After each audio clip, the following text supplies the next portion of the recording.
Hello, YouTubers out there in the world. This is Richard Evans, picking Sin City. Richard Evans, the car guy.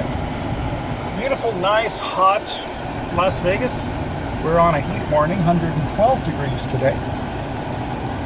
Not the hottest day of the year so far. We had 113 earlier.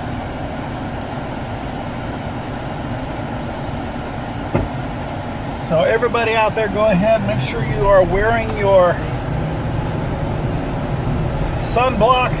Make sure you're drinking plenty of water and being safe out there. This is number 2 in a series I'm talking about, because there's been a lot of chatter about doing car leases for rideshare drivers. And there's a lot of bad information out there, and just trying to cut it straight. The very first one I did, I'll put a link to it down in the comments, basically was talking about all the reasons why leases do not work for rideshare drivers.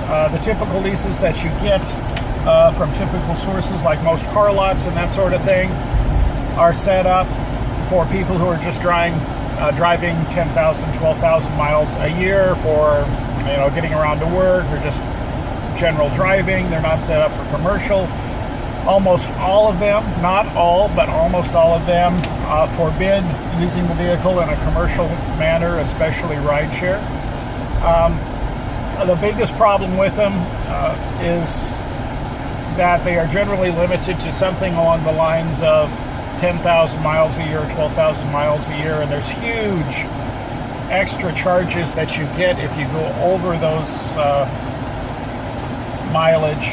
I've seen overages for mileage running into the thousands of dollars a year. Sometimes they can double or triple the cost of your lease when you go ahead and turn your car in.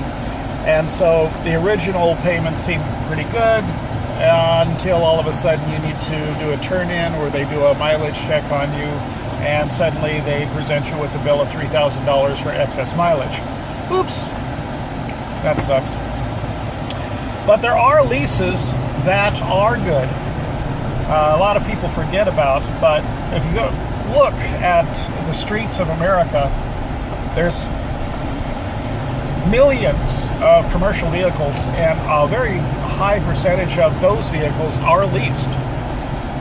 The bakery truck for the local bakery that's delivering rolls and breads and stuff to the local restaurants, a lot of times those are on commercial leases.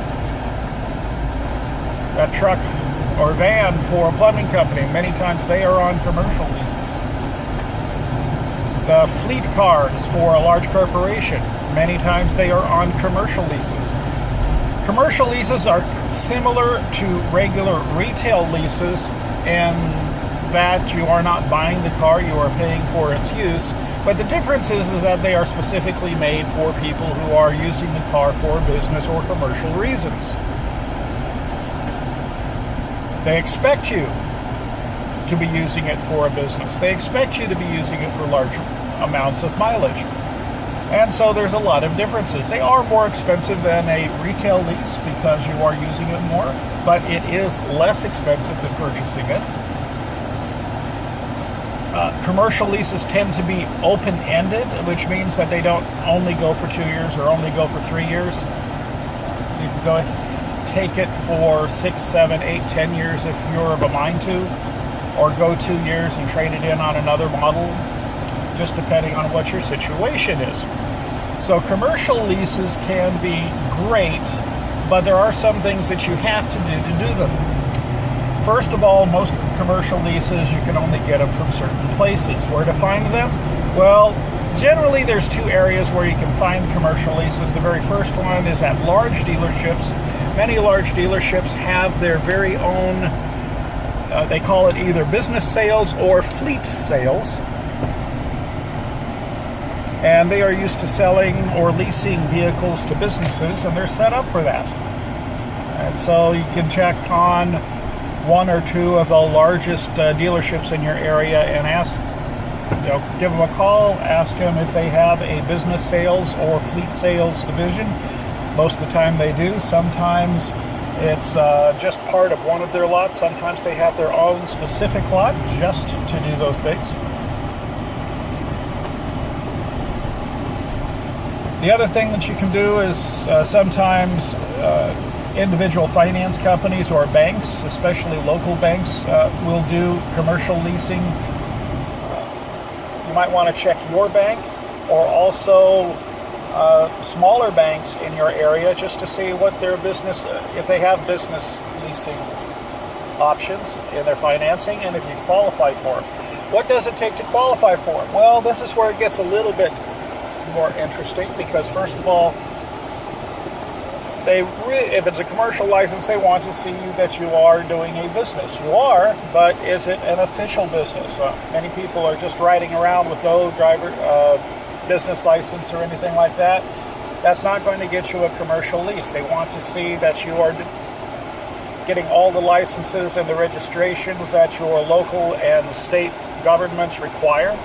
They also want to see that in many cases that you have a separate bank account for your business money, that the money's going in one way and what you're doing as far as spending for expenses is probably in the same way, so they can track what you're doing. And they'd like normally to see you that you are in business for a while, doing okay, or if you haven't been in business that you've got good credit. So those are some hurdles that a lot of people are not going to hit.